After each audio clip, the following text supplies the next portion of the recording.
সুন্দর বলো তুই ঢোকা থেকে হ্যাঁ আমরা কোথায় এখন ঠাকুরদা তো অনেকক্ষণ বেরিয়েছে ঢুকে দিও না বাতোদা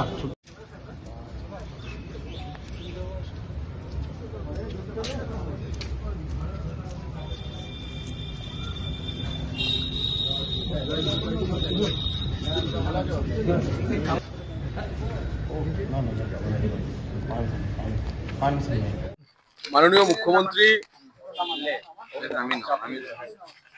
শুভেন্দু অধিকারী শপথ গ্রহণের পর নবান্ন সভাঘরে রাজ্যের জেলা শাসক এবং ভারতীয় জনতা পার্টির নির্বাচিত বিধায়কদের সঙ্গে একটি সমন্বয় বৈঠক করেছিলেন। সেই সমন্বয় বৈঠকের অনুবর্তী বৈঠক ফলো আপ মিটিং হিসাবে আমাদের আজকে বৈঠক ছিল। সেখানে আমরা বীরভূম জেলার ভারতীয় জনতা পার্টির নবনির্বাচিত বিধায়করা জেলা শাসকের কাছে আগ্রহ প্রকাশ করেছিলাম। আমরা বলেছিলাম যে একবার আপনাদের জেলা প্রশাসনের যারা সামগ্রিকভাবে যারা পরিচালনা করছেন তাদের সঙ্গে মিলিত হতে চাই। ইনফরমাল মিটিং, এটা কোনো ফর্মাল মিটিং না, এটা মনে রাখতে হবে।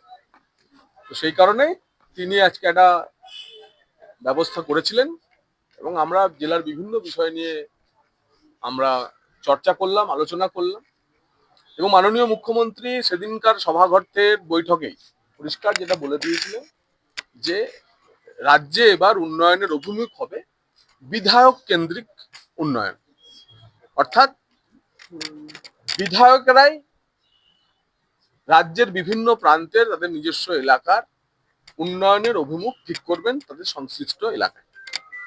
তো সেই নিয়ে বিস্তারিত বীরভূম জেলার কয়েকটি বিষয় নিয়ে আমাদের আলোচনা হয়েছে। আমাদের এই বৈঠকে মৌরেশ্বরের বিধায়ক মাননীয় দুধকুমার দা, দুবরাজপুরের দ্বিতীয়বারের জন্য নির্বাচিত বিধায়ক আমাদের যুব মোর্চার সর্বভারতীয় নেতা অনুপ সাহা, সাঁইথিয়া নবনির্বাচিত বিধায়ক শ্রী কৃষ্ণকান্ত সাহা, রামপুরহাটের নবনির্বাচিত বিধায়ক ধ্রুব সাহা এবং আমি জগন্নাথ চট্টোপাধ্যায়, লাভপুরের দেবাশিস ওঝা আমাদের সবার হাকুদা এবং আমি জগন্নাথ চট্টোপাধ্যায় হাজির ছিলাম। তো সেখানে যে যে বিষয় উঠেছে মূলত দেখুন, সামনে বর্ষা আসছে, তো প্রি মনসুন যা যা বিষয় থাকে মানুষকে পরিষেবা দেওয়ার জন্য সেগুলো, যেমন রাস্তাঘাট সারাই করা থেকে শুরু করে স্বাস্থ্য পরিষেবা থেকে শুরু করে বাঁধগুলো ঠিক আছে কিনা, আমাদের সেচের কি ব্যবস্থা আছে, বাকি বর্ষার চাষ, কৃষিকাজ, মিনিকিট, সার এর সামগ্রিক বিষয়ে আলোচনা হয়েছে, বিদ্যুৎ পরিষেবা ইত্যাদি বিষয়ে আলোচনা হয়েছে। অত্যন্ত গুরুত্বের সঙ্গে আলোচনা হয়েছে যে বীরভূম জেলার সরকারি হাসপাতালগুলির পরিষেবা। তো দুই রামপুরহাট স্বাস্থ্য জেলা এবং সিউড়ি স্বাস্থ্য জেলার মেডিকেল সুপাররা ছিলেন, রামপুরহাট মেডিকেল কলেজের এমএসভিপি ছিলেন। তারা প্রত্যেকে সেখানকার পরিষেবা আরো কিভাবে উন্নত করা যায় সে ব্যাপারে নানা কথা বলেছেন। আমাদের বিধায়কেরা ইতিমধ্যে সাঁইথিয়ার বিধায়ক, রামপুরহাটের বিধায়ক, দুবরাজপুরের বিধায়ক তাদের নিজ নিজ এলাকায়, আমাদের লাভপুরের বিধায়ক নিজের এলাকায় হাসপাতাল পরিদর্শন করেছেন। হাসপাতালে গিয়ে গত 15 বছরে হাসপাতালকে যেভাবে কার্যত মানে ভয়াবহ পরিস্থিতির মধ্যে ফেলে রাখা হয়েছে, সেই জায়গা থেকে পরিষেবা কিভাবে বাড়ানো যায়। এই যে রেফার রোগ হাসপাতালগুলো, সিউড়ি সুপার স্পেশালিটি হসপিটাল হোক বা রামপুরহাট মেডিকেল কলেজ হোক, সেই পরিস্থিতি যাতে বদলানো যায়, চিকিৎসার মান যাতে বাড়ানো যায় সেই নিয়ে বলা হয়েছে। ন্যাশনাল হাইওয়ে, আমাদের পানাগড় থেকে মোরগ্রাম পর্যন্ত ন্যাশনাল হাইওয়ে এবং দুবরাজপুর বাইপাস 114 যে দুবরাজপুর বাইপাস হয়ে যে নতুন রাস্তা তৈরি হবে 14 নম্বর, এই দুটি ন্যাশনাল হাইওয়ে ওয়াইডেনিং স্ট্রেংথেনিং যাতে 4 লেনিং হয়, বেশ কয়েকটি ব্রিজ এর মধ্যে রয়েছে। তো সেই নিয়ে একটা কংক্রিট আলোচনা হয়েছে, ন্যাশনাল হাইওয়ে কর্তৃপক্ষ জানিয়েছে তারা সেই নিয়ে এই মানে আমরা নতুন সরকার, ডবল ইঞ্জিন সরকার, 4 লেন করার জন্য যা যা প্রাথমিক প্রস্তুতি তা আজ থেকে শুরু হয়ে গেল এবং এর মধ্যে 4-5টি নতুন ব্রিজ রয়েছে, যার অন্যতম তিলপাড়া ব্যারেজ।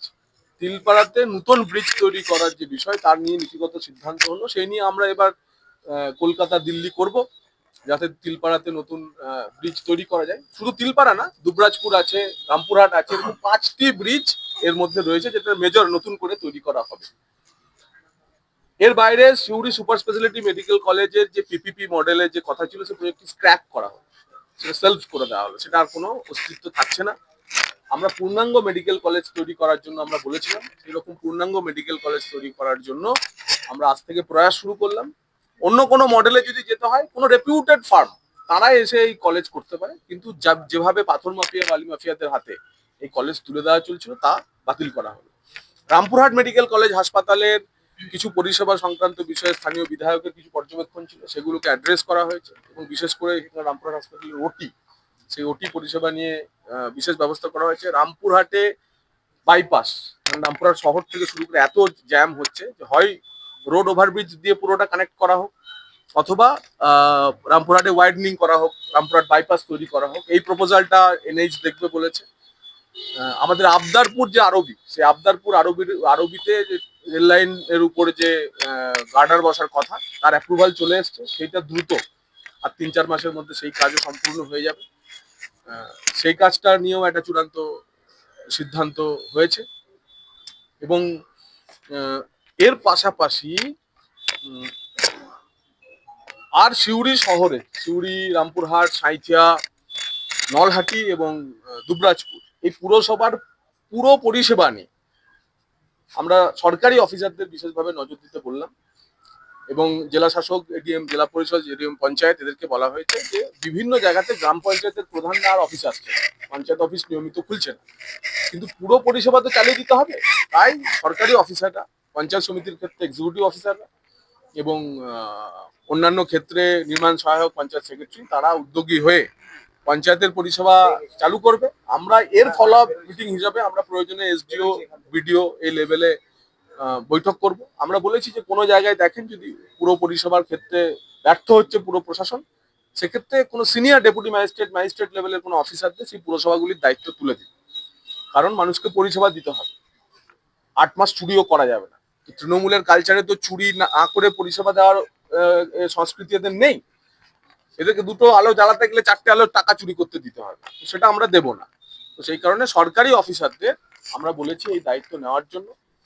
এবং এরপরে ডেভেলপমেন্ট মিটিং হবে, এই ডেভেলপমেন্ট মিটিং ফর্মাল মিটিং, সেই মিটিংয়ে সমস্ত বিধায়কদের ডাকা হবে। যে কালচার গত 15 বছর ধরে তৃণমূল কংগ্রেস তৈরি করে এসছে, সেই কালচার আমরা চলতে দিতে পারি না। এটা আমাদের একটা ইনফর্মাল মিটিং। আমরা শাসক দল, তাই আমাদের সঙ্গে যোগাযোগ নিবিড় থাকবে, কিন্তু যেভাবে আমাদের গত 5 বছর আমাদের দুবরাজপুরের একমাত্র বিধায়ককে মমতা বন্দ্যোপাধ্যায়ের প্রশাসন, তৃণমূল কংগ্রেস প্রশাসন বিমাতৃসুলভ আচরণ করেছে, আমরা বিরোধী বিধায়কদের প্রতি করব না। এছাড়াও আরো 2টি বিষয় নিয়ে মূলত আমাদের একটা নীতিগত সিদ্ধান্ত হয়েছে।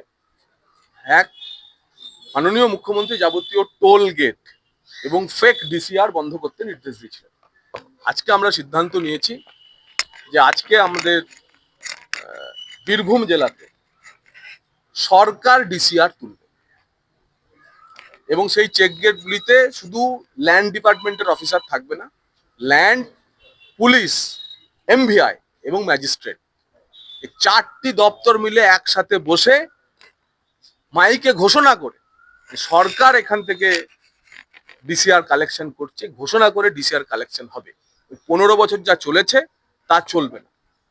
এবং যেহেতু 4টে দপ্তরকে যুক্ত করে একটি স্থানে 5টি এরকম ডিসিআর গেট বীরভূমে আছে, সেই 5টি ডিসিআরে একদম যেখানে একজন জেলা স্তরের একজন ম্যাজিস্ট্রেট, জেলা স্তরের একজন পুলিশ অফিসার তার দায়িত্বে থাকবে, তারা লোকাল পুলিশ অফিসারদের পোস্টিং করবেন, ল্যান্ডের অফিসারদের পোস্টিং করবেন, এমভিআই অফিসাররা থাকবে। আমরা জিরো টলারেন্স নীতি ফেক ডিসিআর নিয়ে, যদি হয় কোথাও খবর আমরা পাই তো সংশ্লিষ্ট অফিসারদের বিরুদ্ধে প্রয়োজন হলে এমএলএরা এফআইআর করবে, প্রয়োজনে এমএলএরা এফআইআর করবে সংশ্লিষ্ট অফিসারদের বিরুদ্ধে। সে কথাও আমরা জেলা প্রশাসনকে জানিয়ে দিয়েছি। ইললিগাল বালিঘাট নিয়েও একটা যেখানে যেখানে চলছে তা নিয়ে বলা হচ্ছে, তার সঙ্গে আমরা অত্যন্ত সংবেদনশীলতার সঙ্গে জেলা প্রশাসনের কাছে অ্যাপ্রোচ করেছি, বলেছি, এবং মাননীয় জেলা শাসক এ নিয়ে সিদ্ধান্ত নেবেন, তিনি ওয়ার্কআউট করছেন যে গরিব মানুষের বাড়ি তাদেরকে কিন্তু সস্তায় বালি দিতে হবে, যেটা আমাদের নির্বাচনী ইস্যু ছিল। যে বাংলার বাড়ি পেয়েছে সে কেন 5,000 টাকা, তার পাশের বাড়ি পাশের গ্রাম মৌরাক্ষী নদী থেকে, দ্বারকা নদী থেকে, অজয় নদী থেকে বালি তুলছে, তাকেও 5,000 টাকায় বালি কিনতে হচ্ছে।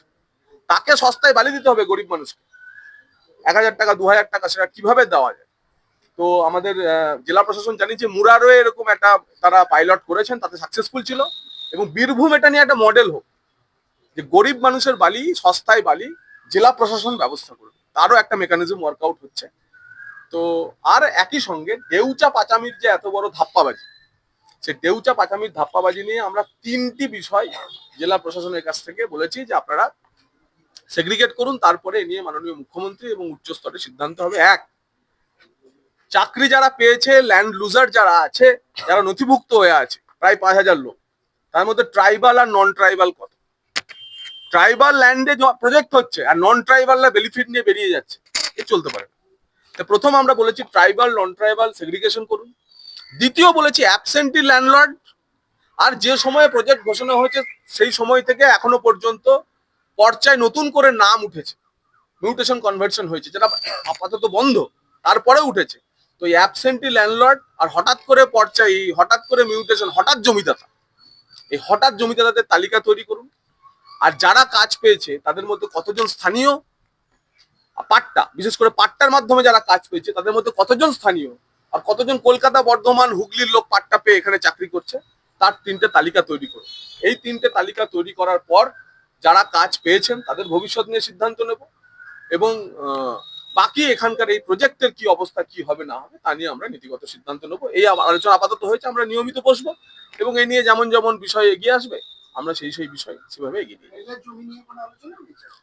যে কোনো ধরনের ল্যান্ড অ্যাকুইজিশন নিয়ে আমরা বলেছি যে যেখানে যেখানে যে প্রজেক্টগুলো নিয়ে আমাদের এগোতে হবে, যেহেতু আজকে রেল কর্তৃপক্ষ ছিল না, সেই জন্য রেল নিয়ে আমরা আজকে কোনো আলোচনা করিনি। যেহেতু জেলা প্রশাসনের সঙ্গে বৈঠক, জেলা শাসক নিয়ে, এবং হ্যাঁ, উন্নয়নের জন্য জমি কোনো সমস্যা না, আমরা বলেছি যেখানে যেখানে প্রয়োজনে বুলডোজার নামিয়েও জমি নিতে হবে, কোনো অসুবিধা নেই। এবং রেলকে নিয়ে আলাদা জেলা শাসককে আমরা বলেছি যে রেলের বিভিন্ন যেমন সাঁইথিয়া বাইপাস আর সামান্য জমির জন্য আটকে আছে, সিউড়ি প্রান্তিক রেলওয়ে, রাজনগর, এগুলো নিয়ে আমরা পরবর্তীকালে রেলকে ইনভলভ করে আলাদা বৈঠক করব। সেক্ষেত্রে ল্যান্ড ব্যাংকের কি অবস্থা রয়েছে, যেটা আগের সরকার বারবার বলতো যে তাদের ল্যান্ড ব্যাংক তৈরি আছে, আগের সরকারের ল্যান্ড ব্যাংকে জল ঢুকেছিল, আমাদের এখন সেই জলও বার করতে হচ্ছে এবং নতুন করে ব্যাংকও তৈরি করতে হবে।